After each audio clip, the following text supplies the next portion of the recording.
Okay, now we can start. Thank you everyone for coming tonight. We'll start off with a confirmation of the agenda. Are there any questions about or changes to the agenda? I have a motion to approve tonight's agenda. Motion. Second. Very good. All in favor? Aye. Who was the second on that, Melissa? Okay, thanks. Very good. Thank you. That was easy. The next one's a little easy. Two, do we have any comments or questions on the notes or the minutes from last time's meeting? Anybody have an issue? Yeah, and we had two. I sent the minutes of the notes from the last meeting, but then I didn't realize somebody was putting the other notes from the kickoff meeting, and so I sent those a bit later. So if you had a chance to look at both of those, we could approve those. Any issues? If not, I'll entertain a motion to approve the minutes. Both of them at once, or do you want two separate motions? Let's do both at once. Don't hear anybody having an issue with either one, so let's do both at once. Okay. Motion to approve, second to approve both the kickoff meeting minutes and last month's minutes. All in favor? Aye. Okay, none opposed. Thank you very much. All right, so I'll just make a brief comment as we start tonight. I want to start this in future meetings by outlining for ourselves and for the public who may be watching the purpose of the group, which as outlined in our procedures document is to play a key supporting and collaborative role by providing input and assistance in examining community challenges and opportunities related to land use, in preparation of goals and strategies to implement a regional vision, and in recommending changes to zoning, which are our three main goals. Therefore, these meetings are primarily for our use as a work session, not the primary mechanism for the public to provide feedback on the region plan. Public feedback can be provided at the county's region plan website and community hub sites, along with future public meetings. But public should be aware that if they submit written comments, they will be distributed to the members of the committee for review. If there are members of the public who wish to speak here tonight, there will be limited public comment period at the end of the meeting. So with that, I'll turn it over to the staff to get us started. Okay, we'll just briefly cover the agenda for tonight. It's going to be focused on the environment and parks. So we brought in, this is a pretty big issue for Region 6, so hot topic for tonight. We've brought in two speakers to kind of walk us through two main topic areas. We have Eric from Bureau of Watershed Protection and Restoration, and Erica from Recreation and Parks.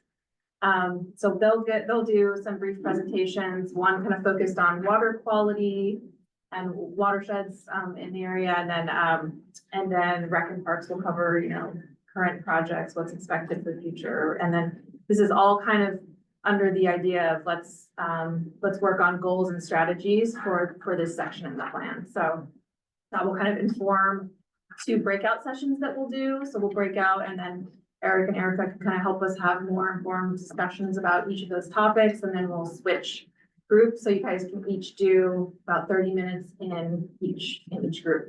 And then we'll just spend a little bit of time going over the vision statement that we had a subcommittee meet on last week. There's three committee members that we have a draft statement together, so we can kind of go over that with the larger group and see if you have any additions on that, or if we can go ahead and adopt the vision statement as it is. So that'll be the focus for tonight, generally, and then of course, public comments at the end. So just to briefly, Just in the future, and if we come up with something in advance of the meeting, is it possible to share it with everybody in advance? So could we post it on I know everything's supposed to I be didn't public see and it on- transparent. Is that somewhere we could post it, or?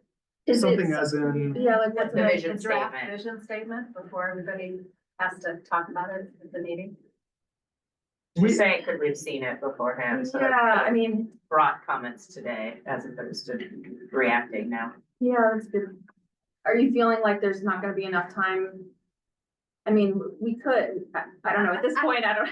No, I mean, obviously, we can't do it through this. Yeah. I guess it was more a comment Future. about future. When we come up with Right, something right. offsite that isn't Sure. part of the meeting and we want to discuss it at the meeting, it might be helpful, as Patrick had sent all the stuff, or you both had sent all the stuff in advance of this meeting. Yeah. The same thing with anything that's done outside that we need to talk about.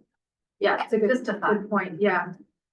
we do generally try to send out like the briefing papers and all of that. So on top. Beforehand, but it is a lot of, for something like this, I think hopefully it'll be short enough that, but yeah, point taken. Okay, so the timeline, just sort of a reminder of where we're at here, kind of in that plan development phase. So we're working on the vision, and then draft goals and strategies are kind of what all these topical meetings are focused on. So we can take each of these topics, kind of break them down, and then drill down on what are our strategies for each of these topics. So after we finish these topical meetings, then we'll go on to the plan land use map and the zoning. So you can kind of see we're in line with that fall 2024 timeline. So.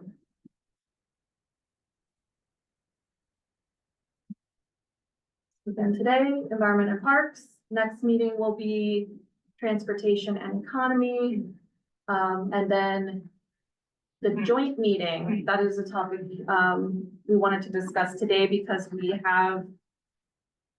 Patrick, did you want to speak up? I know you've had specific thoughts about this, but essentially we're gonna make that, we initially thought we were gonna have a joint meeting with our region. Oh, yeah, I was gonna talk about We'll talk about that later? Yeah. Okay, all right, so we'll table that for now, but yeah, we're changing that up a bit, I think. And then we'll go into schools and housing, land use and zoning, and then, zoning maps and draft plan.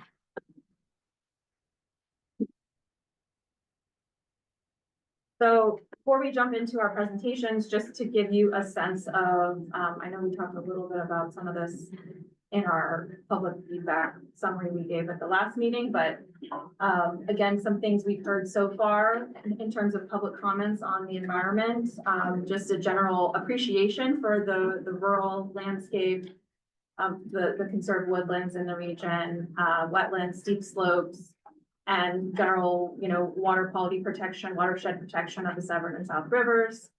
And then concerns about just resilience and sea level rise, things like that, and along the coast. So, or along the.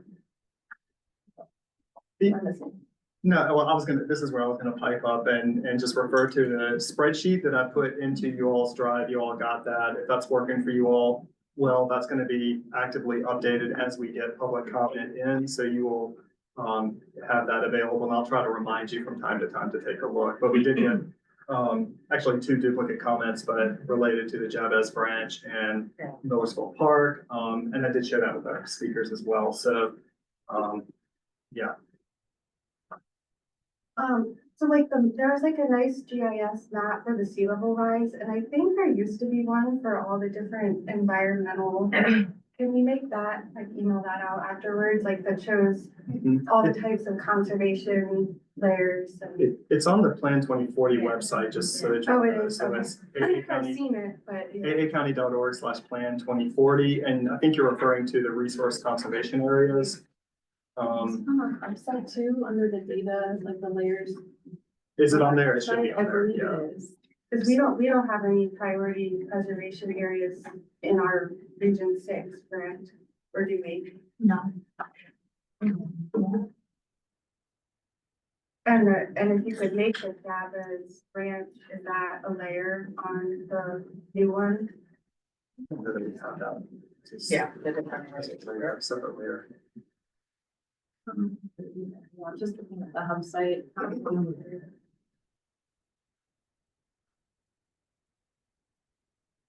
Follow-up question, regarding the public comment spreadsheet, we did get a member of the public who had asked, is there a way that the public can see other comments that are submitted, or is that only visible internally? So the public knows that their comments have been registered somewhere. I don't have an answer for that yet. I was gonna coordinate with the other regions and make sure we're doing the same thing. So we have our meeting tomorrow, and I'll go over that, how we're gonna do that. It looks like they do get a confirmation email that was a comment. Right, that people want to see. Yeah. Like, Sometimes at the end, it's like an appendix, but that's after. Right, you wanna make sure. but like regulations.gov for Fed agencies, it's all public available. All the comments are all online, so everybody can see them.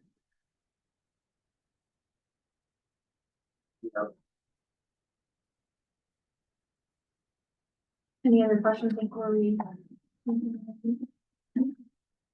This is just another, kind of summary of, just to show, we had a lot of feedback on these topics here for maintaining the rural character and natural areas, farms, forests, fields, and wetlands.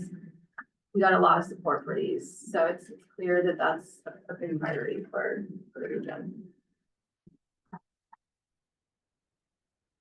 Okay, so at this point, I can introduce Eric Michelson, Bureau of Watershed Management, and he can go in with his presentation. Sure. I'm Eric Michelson. I am Bureau Chief for the Bureau of Watershed Protection and Restoration in the County Department of Public Works. So we're responsible for basically helping to spearhead the county's clean water efforts under its state and federal regulations. We work closely with sister agencies, planning and zoning and inspections and permits to handle sort of all things stormwater, but I'll talk about the division of responsibilities as part of this presentation as well. We'll just get right into it. Next slide, Desiree. Okay, next slide. So the geography of the watersheds in Region 4, as was mentioned earlier, primarily the Severn watershed on the north side, and then the South River watershed on the south side, mostly just the headwaters really of the South River there in Region 4. And again, this area is, as you all know, fairly suburban / rural at this point. The dots on the right are sort of course indications of where the county has undertaken some restoration projects. This is a snapshot from our project viewer map on our website, which I think is probably among the materials that you all had circulated. But you can see these sort of thin lines are oftentimes a stream restoration project. This is a reforestation project that I'll talk about a little bit later on. And then each of the dots are sort of individual stormwater practices that have been installed over the course of the last decade or so. Next slide. So the key watershed issues in Region 6 are similar to those in much of the rest of the county, although given the lack of development in much of Region 6, it's actually a little bit more like South County. I was at the Region 9 presentation last week. And so those issues from tidal water quality focus on nutrient pollution, so nitrogen, phosphorus, which fuel algae blooms in tidal waters and then can lead to dead zones and issues for aquatic life.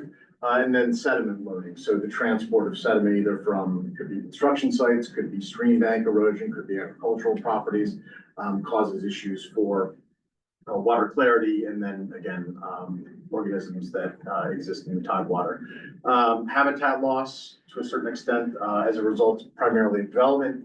There's some forest loss and fragmentation, and then of course, given erosion issues or some sea level rise issues, especially on the tidal portions of the Severn in the south, there are sometimes shoreline erosion issues that we end up providing some technical assistance on. One of the things that I'll point out about Region 6 is that, again, a lot of it's fairly undeveloped or still in agriculture or the remnants of sort of succession from agriculture. And so a lot of the land use impacts that we think of as associated with development actually are sort of amplified by the fact that almost all of Anne Arundel County was agricultural, in the post-colonial period. And so what we're dealing with is a situation where there was heavy manipulation of the landscape as a result of the agricultural use. And then we're mapping the development on top of that, which is exacerbating some of those existing issues. But even in a watershed that's just agricultural, like again, Region 9, for instance, where that's the primary land use, there are still significant impacts from that land use. Next slide. So there are a whole host of state, federal, local laws, regulations that regulate the natural resources in the county. Again, the Federal Clean Water Act sets the bar for our stormwater and wastewater regulatory obligations. The county has this NPDES, National Pollutant Discharge Elimination System, permit, which is really what our program operates under. Essentially, all of the large jurisdictions in Maryland have what's called a phase one, MS4 permit that has a certain amount of requirement that basically the county go back into the developed portions, of the landscape and provide stormwater treatment where, was not installed originally. The total maximum daily load is, easy way to think about that is a pollution diet, essentially that EPA put in place in 2010 for all the Bay states and then trickled down to the local jurisdictions. Really focused on reductions in, again, phosphorus, nitrogen, and sediment. And basically, they put benchmarks in place that each of the states need to achieve theoretically by 2025. And those trickle down to the local governments as, to take on shares of those. The state has a Forest Conservation Act administered by the Maryland Department of Natural Resources. That is delegated to the Office of Planning and Zoning to enforce. The county actually has enhancements on the Forest Conservation Act. In some ways, it's gone beyond what the state requires there. And again, that's administered by the Office of Planning and Zoning during the development process. In terms of natural features, again, forest conservation, there's streams and their buffers, wetlands and their buffers, bogs, which are a special classification of wetlands, primarily in the area around Pasadena. There's some of these features that have enhanced protections, and then steep slopes, so areas where there's potential for erosion. And again, all of those are enforced or administered by the Office of Planning and Zoning.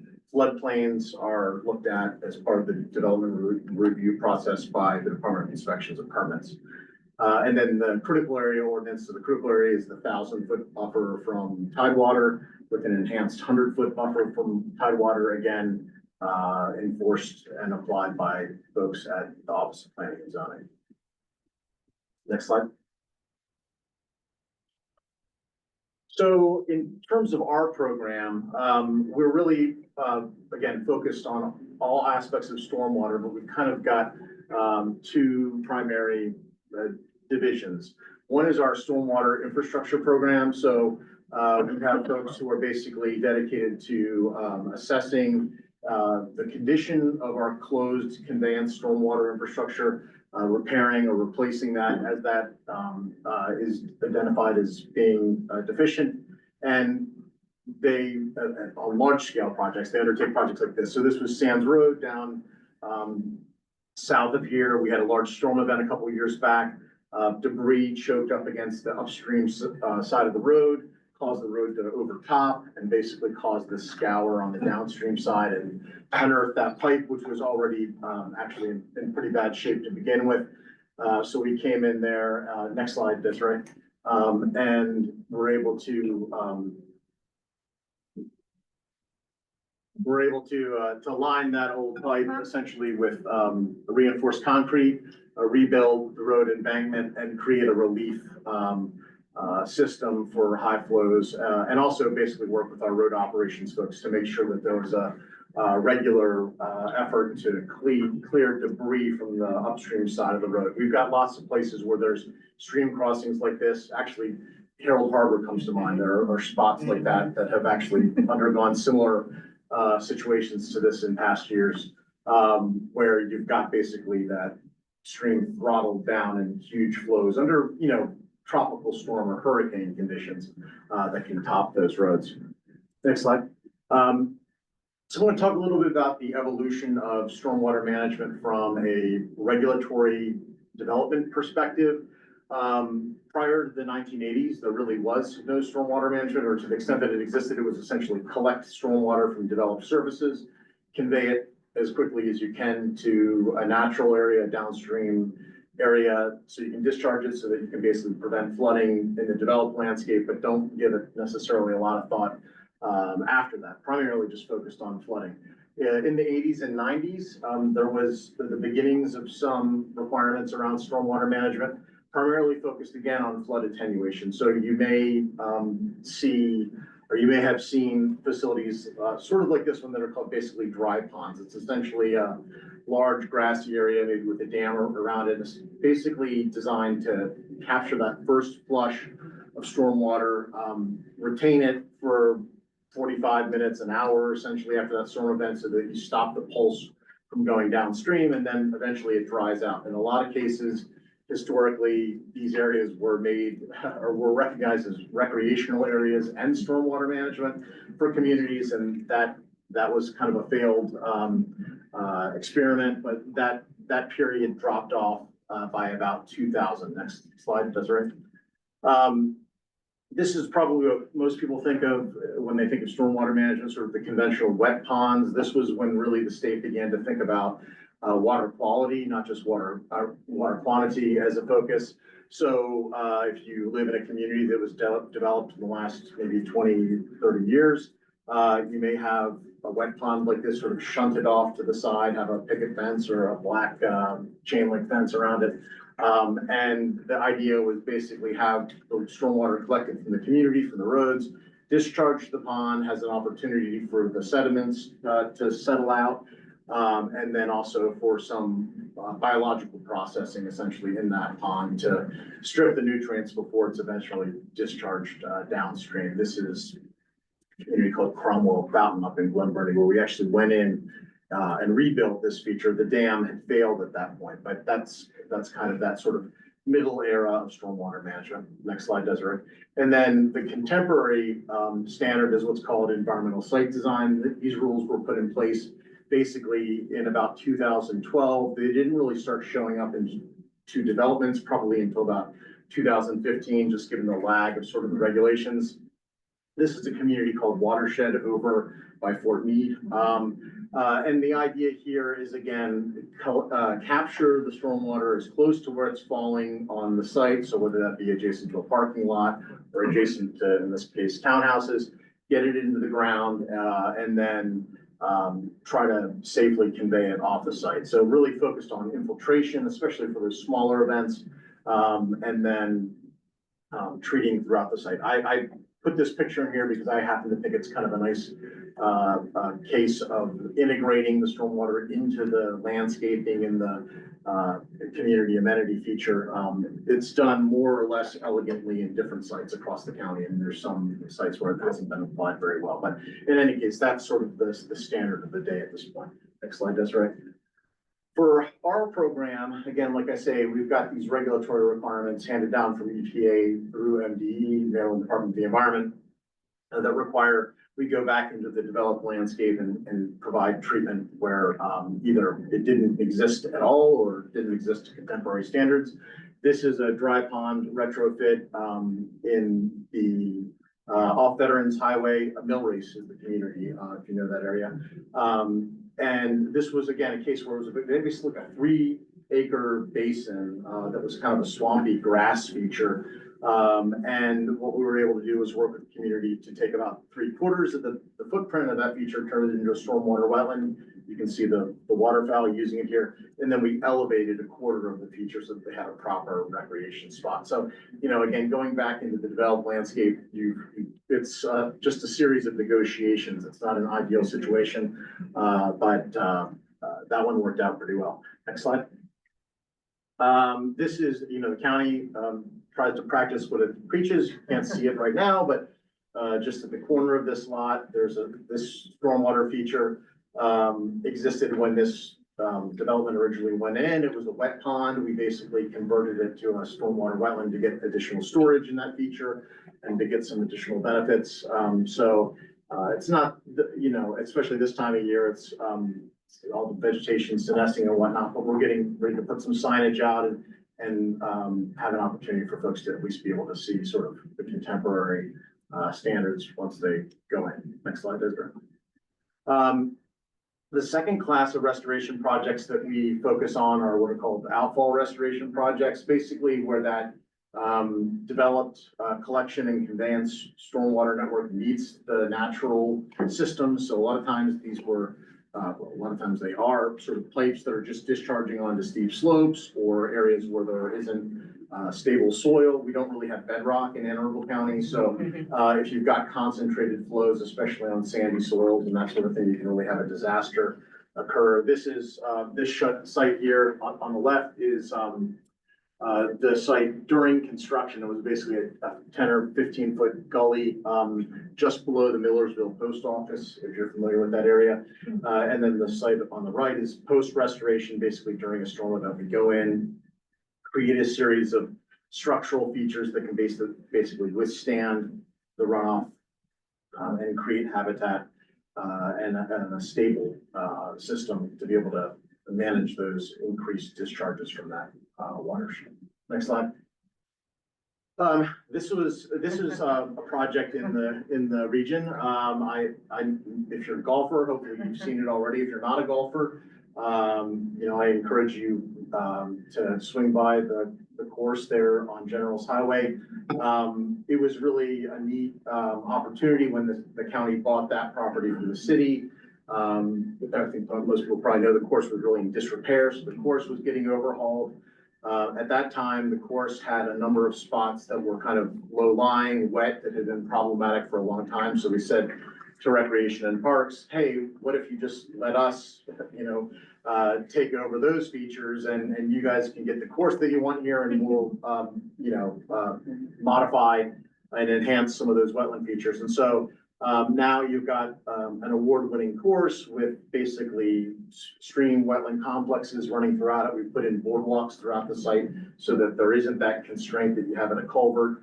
And we work with the park to keep the beavers under control because they're trying to raise the water surface elevations throughout. So admittedly, that's like the most photogenic picture Yeah, I've ever really. seen of that site, It is but, really nice. but I'm including it in my presentation. And like I said, I'd encourage you to get out there. The county and like affiliated groups, sometimes we even have like bird watching tours and stuff out there for folks who aren't golfers. Next slide, that's right. This is a site that, I think is of interest. I'm not quite sure if it's in the region or not. It's actually probably just outside the region. So this is, Jabez Branch. This is, the area that was recently restored, you might have read about.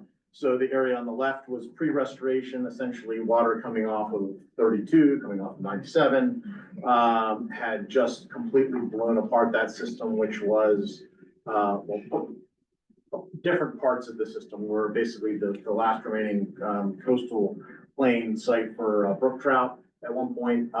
And so the photograph on the right is the restored system. Basically that area was, brought up through with a series of these structures, and is, pretty beautiful already. There's already a number of different fish species in there, not brook trout yet, but that work is going on hand in glove with Severn Riverkeeper. And then we've actually got some work upstream of this that hopefully will augment and protect this site as well. Next slide, that's right.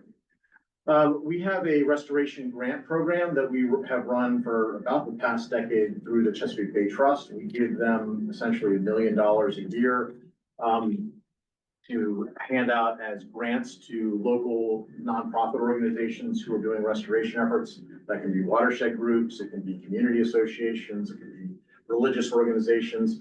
There's a sample of one of our classes of grants. You can see Olmsted, some rain gardens, some living shoreline projects and communities, including Western Park, excuse me.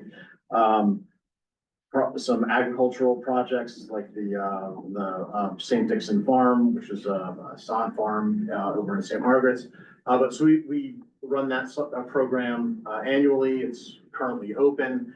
City of Annapolis is also part of that program. They've got their own dedicated pot of money that they give out as part of that effort as well. So if you've got a community that's interested in pursuing a project, I highly recommend reaching out to either Severn River Association on the Severn side of the watershed or Arundel Rivers Federation on the southern side. Both of those organizations are pretty adept at helping communities negotiate that process and get projects into the ground. Next slide. One thing I wanted to mention, this really just pertains to the Severn. The state earlier this year passed a piece of legislation called the Whole Watershed Act. One piece of that legislation was essentially a commitment on the part of the state to focus a massive amount of dollars on 5 watersheds throughout the state. We, along with a number of, restoration, or a number of nonprofit partners, you can see the list here, which is pretty extensive. Just last, maybe 2 weeks ago, put in an application to the state for the Severn. It was over $40 million of request for a 5-year, grant program.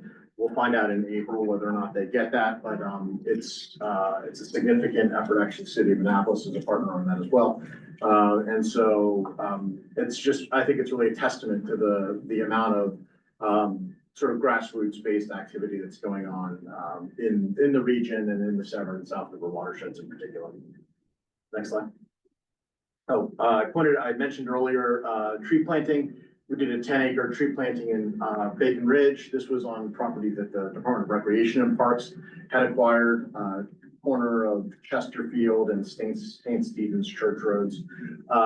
It was an old ag property, and so, we actually worked with the Alliance for the Chesapeake Bay to plant that site. They've got a 5-year maintenance, agreement essentially to make sure to keep, invasives down and make sure the plants survive. But eventually, once that all comes up, it'll be contiguous with that larger Bacon Ridge natural area. And so that was we're always looking for opportunities to do that when they can present themselves. Next slide. Again, so for just some thoughts about potential region plan recommendations. Again, to continue to invest in the stormwater management and stream work that's already going on in the region and in priority watersheds. To look at opportunities to make improvements to roads and bridges at risk of flooding. And for anybody who brings up 450, that's a state highway, although, you know, we coordinate with them and it's a pretty known problem area, but substantial in terms of the scale. And then I think here, this is a key feature, is continue to look for opportunities for preservation. So whether that's building on the existing South River Greenway and then sort of expanding that as properties become available, or doing things like the Jabez Branch overlay in the tributary to the Severn potentially. Those are recommendations that I think make a lot of sense in this particular region. So I think that's the end of my, yeah, there we go. So questions now or later? We can take questions now, but just knowing that we are gonna get into this in a deeper discussion, so if it's not. Was the whole watershed, grant, was that for, like mostly stormwater, resiliency, was it also like septic upgrades or? That could have been included. I don't think there was a septic upgrade piece of that. I think, most of the work is really either stormwater management.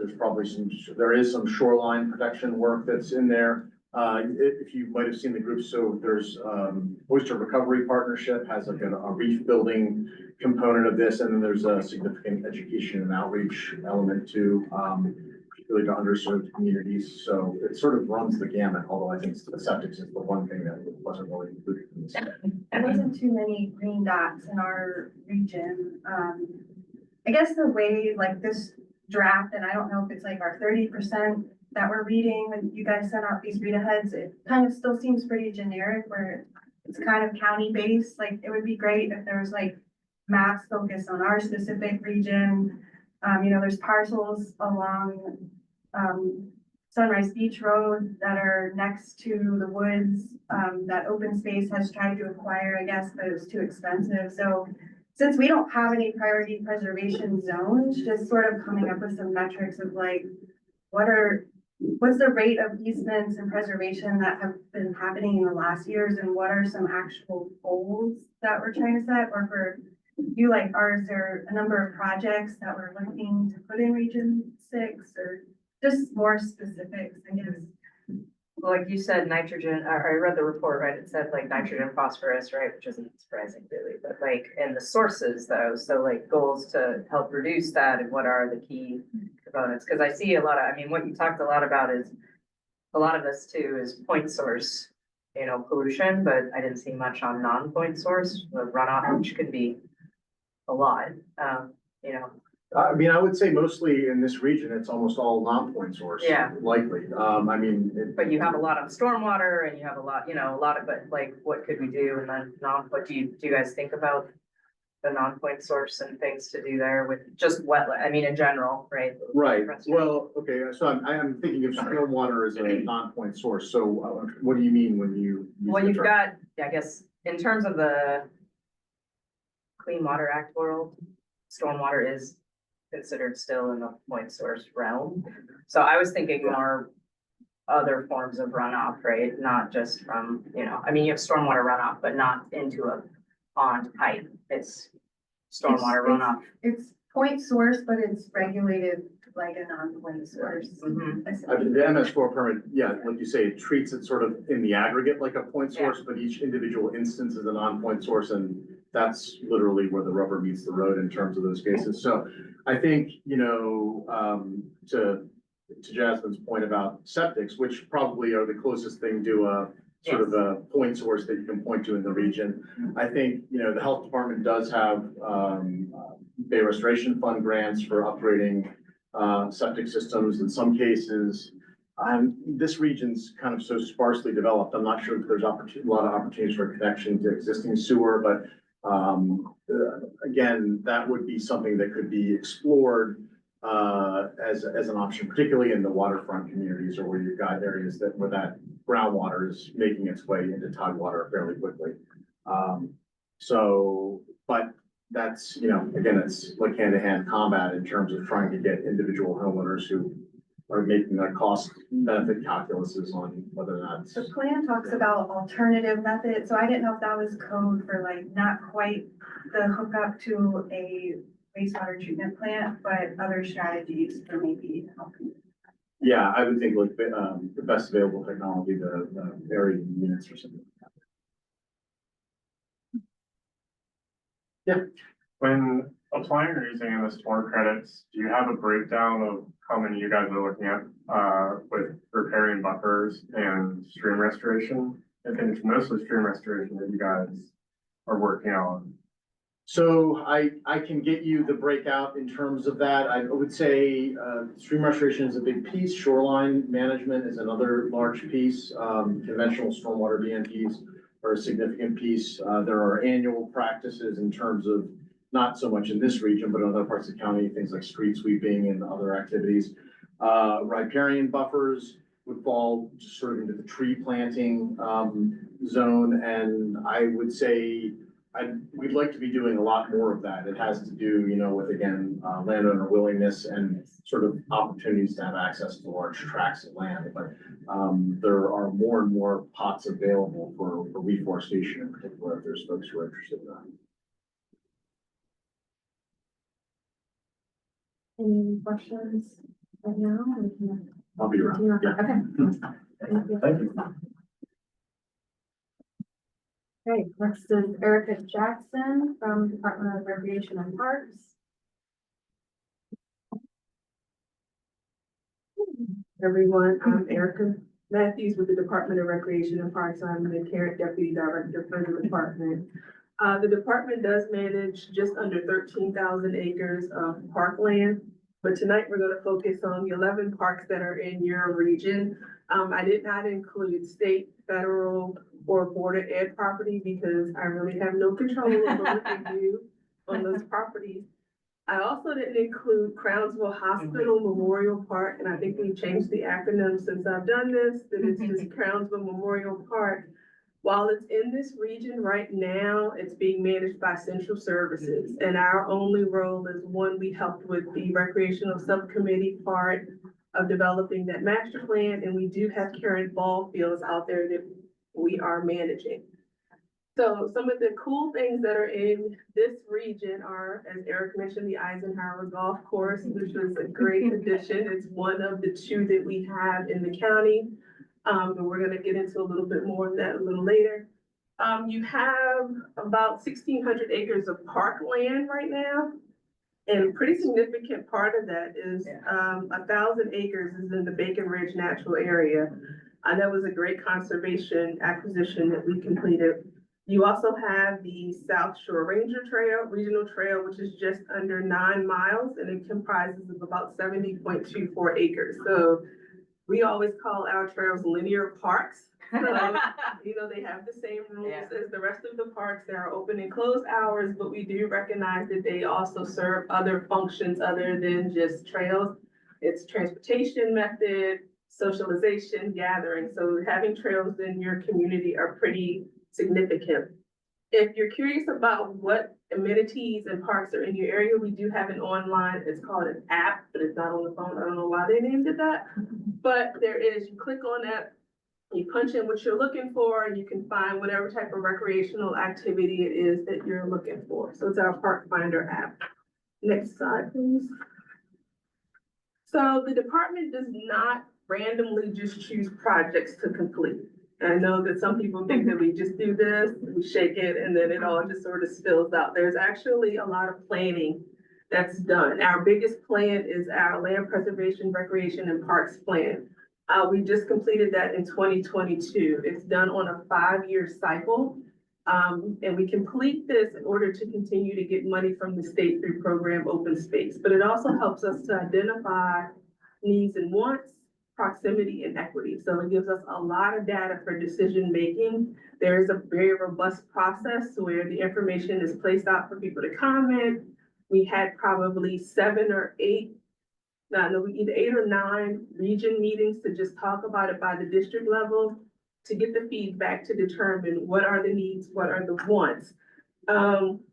This plan sort of is our 5-year plan, and we're getting ready to start 2027 and calendar 2026. So it takes us about 18 months to do this plan. It's GIS, it's working with the consultants, and it's all the public engagement. So be on the lookout for that when it comes out, but that plan doesn't work in a silo. We also partner that plan with the Green Infrastructure Master Plan, because once OPZ approves the plan, Rec and Parks is sort of given the operational duty of implementing some of what's in that plan. For this region, we had about 175 volunteers over the course of 2 work days to move invasive material at Bacon Ridge, which was pretty significant. We've also contracted the removal of bamboo at Bacon Ridge and added a metal mix in the treated areas. We're also partnering with nonprofits on grant applications to treat invasives and to train staff. So that's new for recreation and parks, the sort of metal maintenance. So now when you enter some of our parks, you'll see signs that say this is a no-mow area, where we are deliberately not mowing to manicured standards anymore. So I have a neighbor, I live in the city, that's taken on this approach. Well, in urban areas like this, but in a park setting where we can clearly define these boundaries, it actually works. But our maintenance guys are just that, they're maintenance guys. They're used to getting into their big truck and they just roll over top of it because it's tall. So now we're working to train them on how to maintain it, to manage it so that they are lasting and that they do serve that purpose. The last thing that we sort of do is we do a lot of planning studies. Sometimes we just study stuff just to get smart. And sometimes that creates chaos in the worlds of the residents because, oh my God, the county is studying something. Something is definitely happening. No, sometimes we're just trying to figure out if a widget actually fits. Like, does this fit in this part? Does it make sense to do this? What are the challenges if we move forward with that? And sometimes people just come up to us and say, hey, we have this thing, it's broken and we need to fix it. So while the department acquires a lot of land, we do put a lot of effort into maintaining what we have. So right now there are 2 parks in this watershed for this region, Waterbury and Arden, that we have studied. The parking out there is pretty bad. It's pretty bad. It doesn't function well. There are a couple of drainage issues between the parks. So to make them better, we studied and figured out what it is that we need to do to correct them and to better maximize the use. So it's better to fix what we got than to try to go somewhere else. And then right now we just have to wait to see if we can get funding approved to complete that. And then that would sort of be the next step in that process. Next slide, please. So park development. Work being done is being consistent with table 3-17 in the LPPRP. So up on the screen, sort of in the far right, you sort of see our process for how we manage projects and where there are opportunities for public input, public engagement, just review. So it starts with a plan. So moving forward, when you guys come up in the recommendations, will become sort of one of the guiding documents for when we start to do development work in 2026, 2027, when these get adopted. We do go back and we say, you know what, they talked about they needed this, or there's an interest in something. That's a genesis. Budget meetings, LPPRP. So some of the projects that we have, all of our projects are found online. Typically, if there's been a public meeting, that information is there. The design plans are posted, timelines and sketches. Some of them do default back to DPW because DPW does actually manage our contracts. So what do we have in store for your region is Bacon Ridge. And that is to improve sort of the Forney section, which we're now calling the Severn Chapel area. That'll include a new parking lot, equestrians, some additional stuff for us to help with staff. Then we want to rehab the 2 barns that are out there. One is of historic nature, maybe at a homestead, a farming homestead, so people can go out there, but it's 2 phases. So phase 1 is about 95% complete, and that'll go out. Millersville Park, the design is complete and that is moving toward bid and award. We hope to be starting construction on that here soon. South Shore Trail, which is phase 2. There was a bit of a delay, but we've got that squared away with the state and we're now actually in construction. I think they've started to mobilize this week on that one. Phases 3 and 4 are the sections that will run from about Waterbury down to Bestgate. And that's what's in design now. They have had, I think, 1 public meeting with the right-of-way owners. There will be several more public meetings tied around the trail development in this section of the park. The golf course clubhouse. So we got the course all squared away, but right now they're still working in a trailer. So that our next step is to give them a real building and get them off the Gucci porta pots. Up next is the South Shore Park Master Plan. So in the bottom corner, I put a little teeny map. If you know where the Bike of Glen Burnie is, right now if you ride past it, it says art and lacrosse or art and sports. That's actually a county parkland. So we're in process for that. We've had a survey posted for a while. We've gotten very limited feedback. So let you guys know there's feedback, a survey online. We're actually adding another yard, a big 4x6 sign. So people can ride past and click the QR code and take the survey. We did share it with the community, so we shared it with art and community. And I think maybe we might have shared it with, can't think of where Scott lives, that may be part of Crownsville. And then Valentine Creek, that's a small property that we own that has water access on the Severn. Water access on the Severn, I've been with the county going on 10 years. I started in Eric's group. When I started in Eric's group, access to the Severn has always been a challenge and it remains a challenge. It's one of those things where if you have access, you hold on to it like it's like your last piece of gold. And then we're trying to get more people access to it. We had a stakeholder group, we worked through that, and we ended on concept D. That's how many iterations it took for us to get there. And what it came down to is it's just going to be a fishing pier and some better trails to get people in parking so that it's an actual usable amenity for county residents. Next slide, please. So then some of the recommendations that were discussed would have been support capital improvement program. What's in your books, that's great. There was conversation about establishing a grant fund to support HOAs, community organizations, and nonprofits. So where that came from is in the Crownsville community, there's a smaller nonprofit group. And they sort of work together that when a property goes up for sale, they buy it at tax sale and then they just add it to their inventory and they maintain it. That's not something that the department maintains. It's something that the communities maintain to sort of keep their neighborhoods how they want their communities to remain.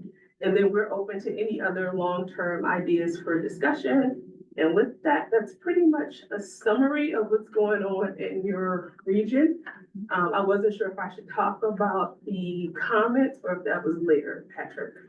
Oh, it's up to you. What, I mean, The Millersville. yeah. Okay, so you guys, there was a person that submitted a comment on the Millersville project. The person that submitted it was a member of the stakeholder group for both the tennis center and now this project.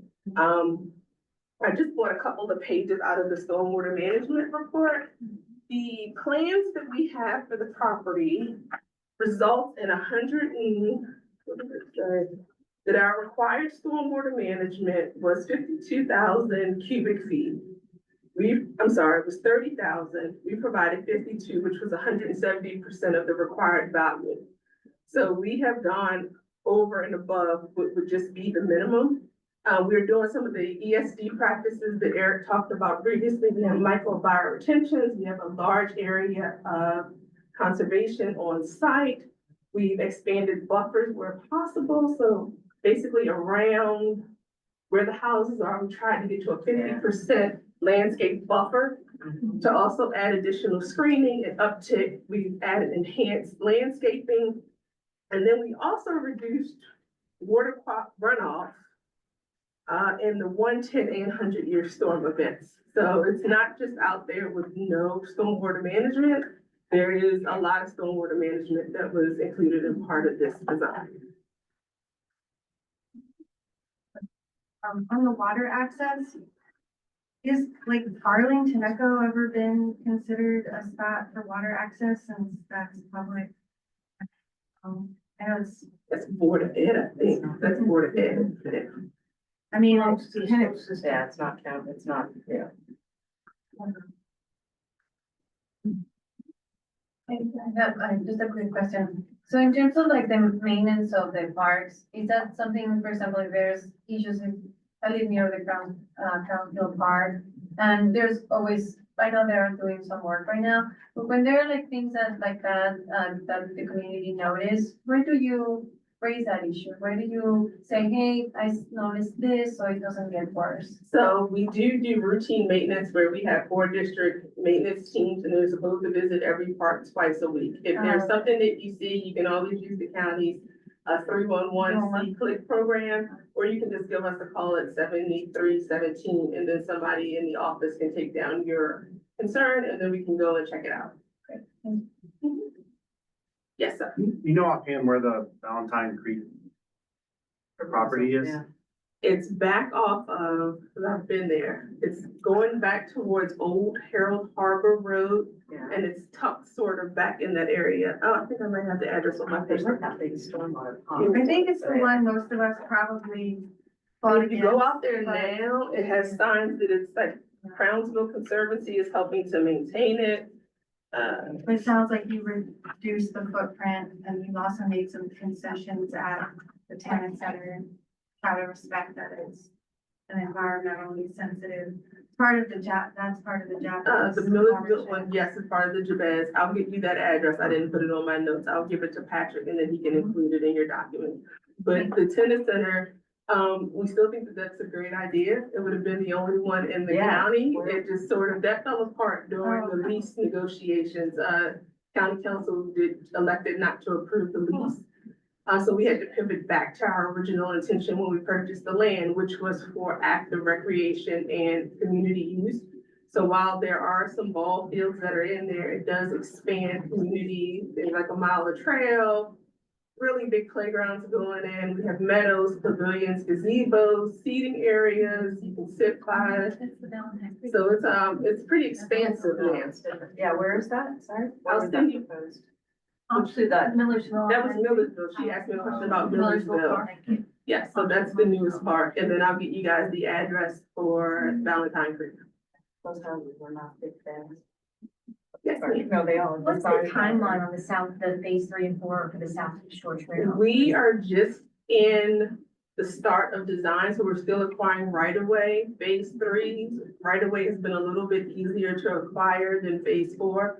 On phase 4, we've had to kind of go back and forth on where that alignment was going to go, because when we started, initially, when we did the master plan years and years ago, Crownsville was not part of it.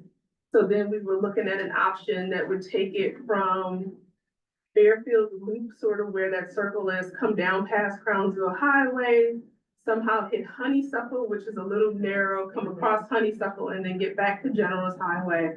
Or we just come straight down General's Highway from Waterbury straight and just go straight. So now we're back to the alignment where we just come straight down past the fairgrounds, the golf course, and connect with a small spur that will pick up the people from Crownsville, and you would just go north and then come down.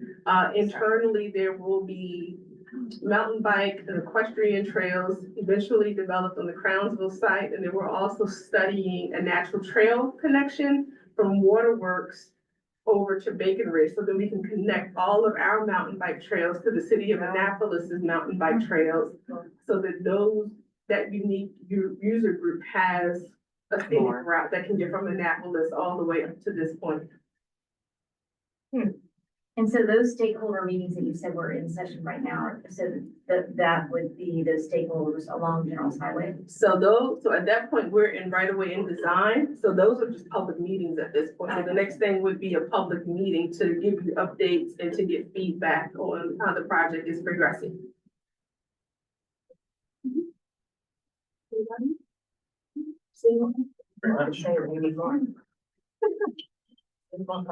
Okay, so before we break, we'll take a quick break before we go into breakouts.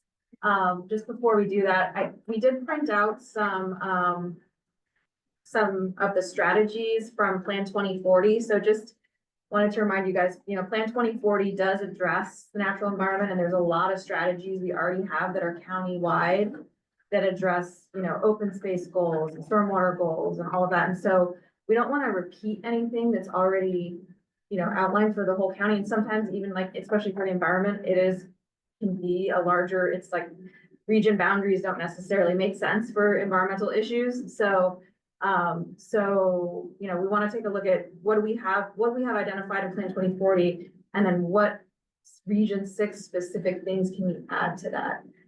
So we have some ideas for strategies for Region 6. They're just very preliminary at this point. What we're looking for with these breakouts is what are some challenges that we're not thinking of in these? What are some specific strategies? It doesn't have to be, perfectly fleshed out, just ideas that we haven't talked about yet, or what we can do for strategies for this region. So Yeah, I was gonna say, I think Jasmine, you kind of started to touch on some of this. If all of you could kind of start to give us this in our breakout groups, and we'll make notes. And then as we start putting a draft of this plan together, then we share that back out with you all will look and make sure that we've incorporated those or see what others need to be added. So that's kind of big picture where we're going and what we'll do tonight and how that fits in the picture. And for our virtual attendees, just so you know, so we will be going into a breakout group, and we will be muting the audio here just because it'll be chaos otherwise. But we will come back after our breakout groups to discuss the vision statement. with that, we can break. And what time is it? 6:30 now. Okay, so maybe we could, you want to say 6:35, we'll come back. 6:40, give us time to 6:40, okay. set up breakouts. Okay. And if anyone has not signed in, the sign-in sheet is here just so you can back one. Muting our Let me just stay here. our virtual participant one. I want to block you. You're just gonna go front and coming back. Are you recording again? Or did you stop? I did not pause recording, I should have. We'll put that. All right. Okay. We can move on to vision statement. So, we met last week? Three of us, we had Jasmine, Claudia, and Melissa, put together this vision statement here. Whoops.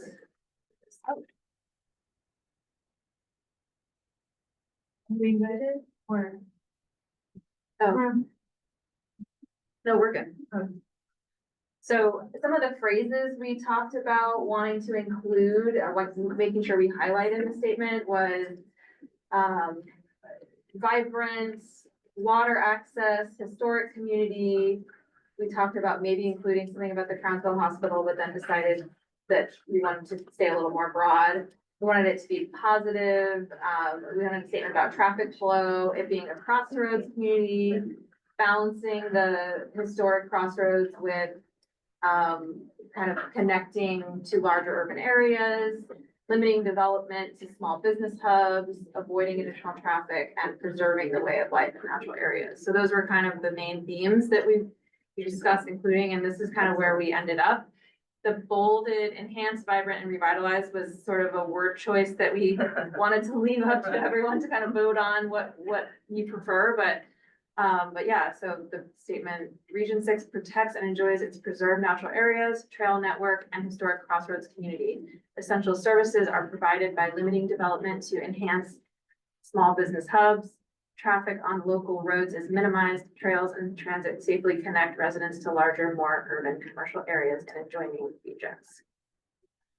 So I think we, in an effort to sort of avoid opening wordsmithing, if at all possible, like, are there any large topics we feel are not addressed in this that need to be included, or are we content with this and feel that it's representative of what we've discussed so far? Big picture, you mean? Big picture, yeah. And then what do we think about the word choice for enhanced, Right, vibrant, right. revitalized? I like revitalized. Okay. To me, I like revitalized because it indicates like we're using what already existed, but enhanced like makes it seem like we're making it bigger. Is the limiting development just limited to business? Like, essential services are provided, which I'm not sure I agree, essential services aren't being provided, actually. Well, that's, it's not now, but Okay. where the idea Oh, is yes. this is achieved Okay. in. So, and then, but are we, and I guess is the limiting development, because I think we all enjoy too, that like it is a more rural region sort of feel. Is there something about that as well, or is that baked into the like natural air, that's kind of baked in? Was that your vision? Yeah, I mean, I guess like we could add something about like we're protecting against overdevelopment residentially because we're using preservation strategies. So we already have a lot preserved, but we're.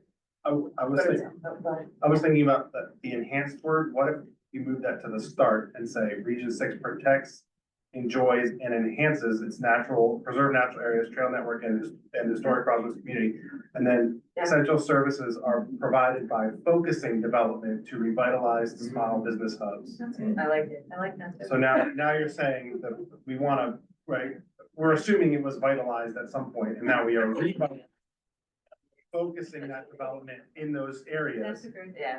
And then Because we don't what want we are enhancing, what we want to Yes. enhance is the natural areas, the trail, and wrapped up in that is the historic crossroads community. We want to Yeah. enhance that I like with the that. revitalized And hubs. I like that. I like it. And I don't think we need. Desiree, are you preserve- gonna edit on the fly, or do you want I me don't to? I can, but can you repeat? Region 6 protects, enjoys, and enhances its I don't preserved know. natural, I don't like preserve.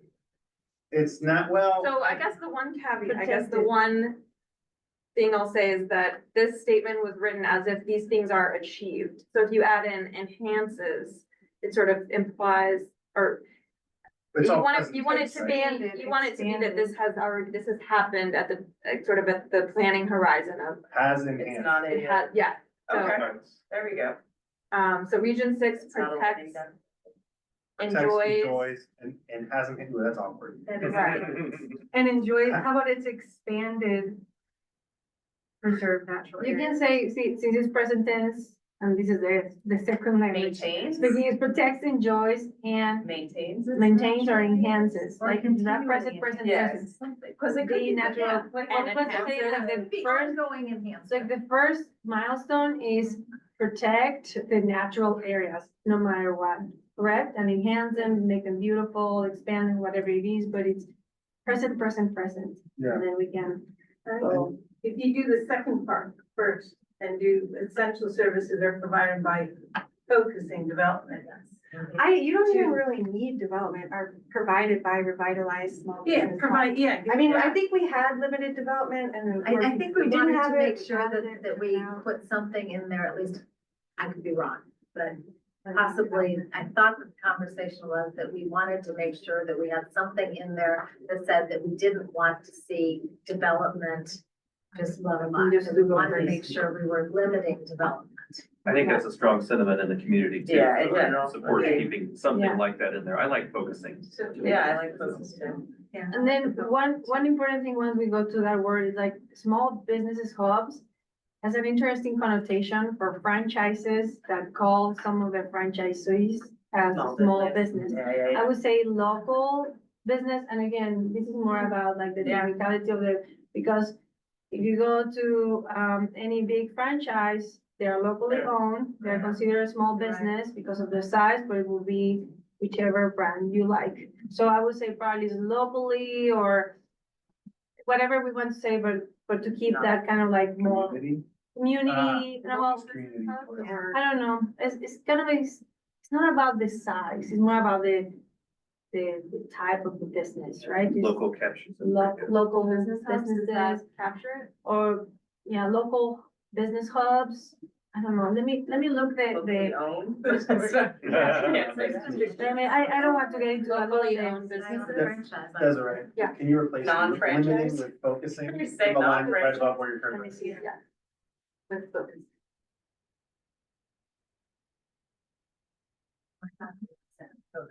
Focus.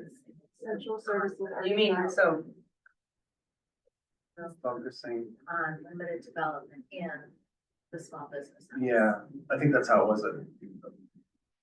focusing development Focusing on, on limited development? no, I think focusing No, development on. I think focusing, it was originally by limiting development, I think focusing development is the same, it's the same idea, but it's also, it's A, not closing off development, and B, also saying, hey, We have hubs. we're directing, we want this to be directed in areas Yep, the hubs. that help the community. So that focusing development on rather than to. Yeah, Yeah. yes, on, right. And we can, And I think then, we'd like revitalized. Yeah. That would be, again, assuming it was vital. assuming they were ever vital. Well, that's Pretty yeah, like. Probably revitalize. Well, this is like, we've achieved the Yeah, revitalization. yeah. So, Everything like can be Milano revitalized. explained. One day. At some point in the future, everything should have to undergo revitalization.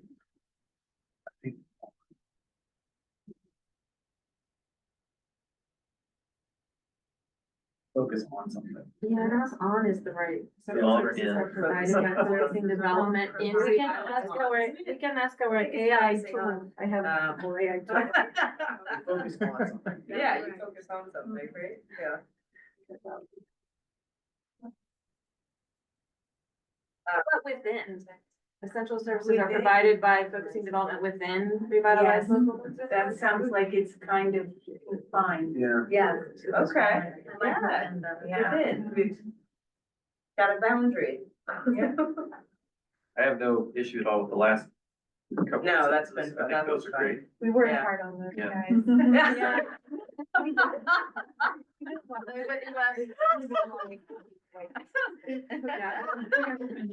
Are we, is this? In versus on, does anybody Yeah. have any major problems with that? 'Cause I think that was great. What, the traffic on, which part? Oh, the whole thing, if, other than, a couple of ins versus ons, Oh. is the whole Change thing puppy now to something small that we're dog. generally in favor of. And Kathy Black. Yes. I love that. So do we need, I guess, do we need is the intention of preserved, I guess, because, or enhances, I guess the enhances preserved. I'm just thinking, because we did want to expand, right? Right. Like, We do want. I also enjoy driving and, for example, my property is, open space and people say, oh, I love driving by your place, blah, blah, blah, like. it's a natural area, cause it's just, but it's not preserved, do you know what I mean? Like, just the ruralish nature of our place, it doesn't necessarily mean it's in preservation. Preserved Yeah, and natural areas? I don't know, I'm just saying, it's kind of throwing it out a little bit, cause Well, it's still restricted, right, by like how big your lot is and if it can be subdivided, and so yeah. I think preservation comes from the zoning, from the easements, from the parks, from the open space, I mean.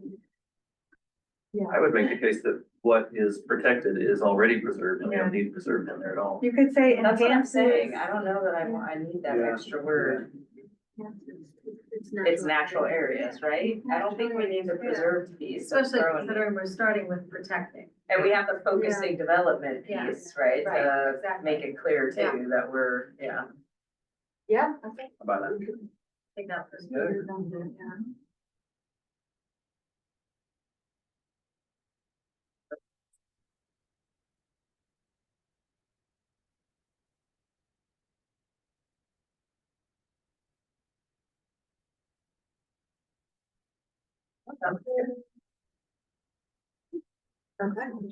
We can vote. Yeah. I think you do, right? So, Lock it in now. yeah, if there's consensus that this is a good start, I mean, this isn't etched in stone.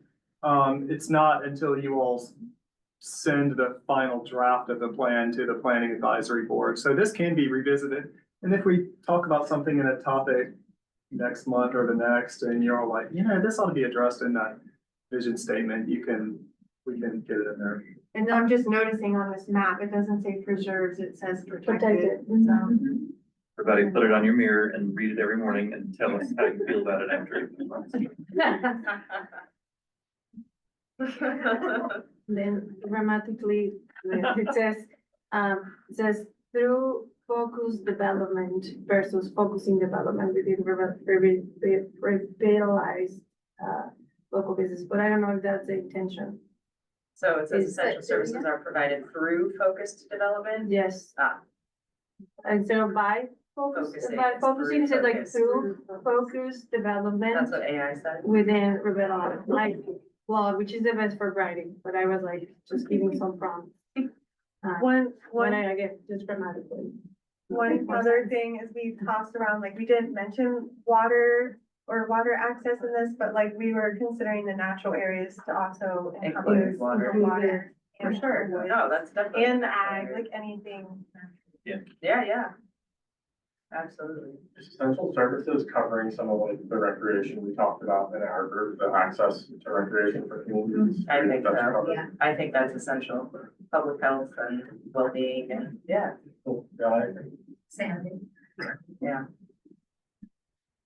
So is this a good Yeah. starting point for tonight? Thumbs up. Yeah. Sounds like we have consensus on that at Yeah. this Yeah, stage. great job, thank you guys. That was All right. great. Yeah, that was a lot of Yeah. great work. Very nice. Awesome. Thanks to our subcommittee. Yeah. Who's on our subcommittee again? Who- Yeah. Yeah. Raise your hand so we Claudia can give you does recognition. You did the vast majority of work. Yeah. Good job. Raise your hand.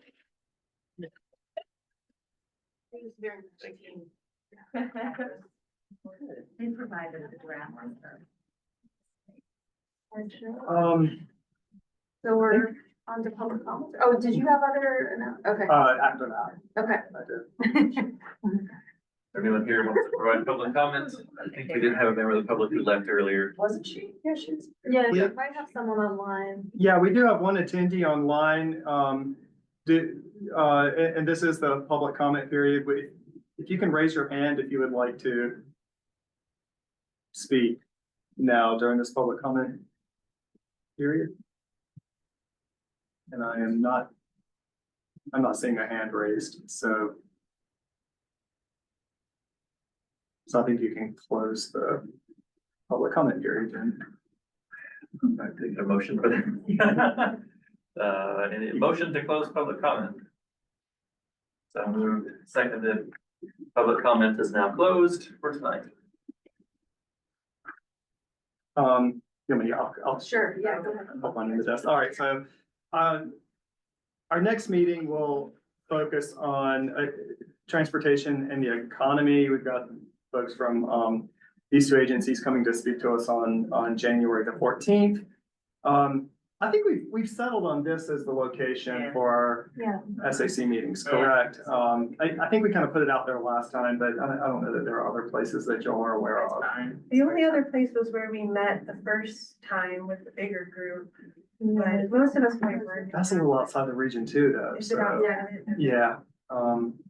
But if that's more, I want to be as convenient for you all, but just by the nature of Crownsville, that's just not. Well, there's Baldwin Hall, and that's It's in Scouts use meeting. on, That yeah, is on Scouts Tuesday. That building is harder because that door locks, Oh, yeah. so This is this, fine. we can have the guard Oh, here. that is true. So we have to like watch that door Yeah, and let yeah, people in. This is Right. And we can voice, yeah. I was gonna get into, but, okay, well, a couple of announcements. One, I mentioned this last time, zoning change applications from property owners, those will be due, December 16th. So just FYI, and then we'll be processing those and starting to share some information with you all. January meeting, February. Our February meeting, is on our schedule for, I don't have the schedule pulled up in front of me, but that is to be a joint meeting with Region 5, and it's kind of focused on, what did you say? February 11th. Yeah, okay, thank you. That's to be a joint meeting with Region 5 that's kind of focused on the Route 3 corridor. If you look at the Region 6 region, there's actually very little property that is actually fronting on Route 3. So in terms of giving input on land use decisions, there's less area, there's one important property that you will weigh in on and some others that you will. But so I would like to propose making that optional for you all to attend that. If you attend, you would be participating with the Region 5 SAC. They are gonna have a member, a gentleman from, I think he's on the board of the Economic Development Corporation, giving kind of land use market for that corridor, and then some transportation folks, SHA folks that are talking about issues along that corridor. So I think it would be important to hear your perspective, how traffic impacts on that corridor impact the Crownsville area. But my thought is not to make that a required meeting for you all, because I think the focus is going to be a lot on Watch Apple, Crofton area and areas that are outside of your region. I wanted to put that out to you all and see how that lands with you all. That's Thumbs fine. up. Make it, well, I'll probably show up just because I'm. I'll show up because I want to learn. Yeah, exactly. I think it's a good idea to show, But it's but fine to be we'll be optional. there too, except I've got a vacation plan, so. The date is up in the air a bit, so Okay. the Region 5, they were gonna have to move it anyway, so it's gonna be built around sort of their schedule, so we will let you know when that is, and I would encourage you to attend and participate in that. That's that. Joel flagged for me, and I sent out to you all information on the community meeting regarding the 911 facility. So you all have that information in your email. I would encourage you to attend, spread the word on that within your networks as well. Those are all the announcements and things that I had that I wanted to share with you all. Anything else for the good of the group? Hearing nothing, I'll entertain a motion to adjourn tonight's meeting. Motion. We have a motion, a second, all in favor? Aye. Aye. Opposed? No, the ayes have it. Thank you, everybody. We got done early. Been good about that so far. Yeah. It's not gonna continue, don't worry. Yeah. Unfortunately. Yeah. Yeah, I think, we started doing that. I think we should help.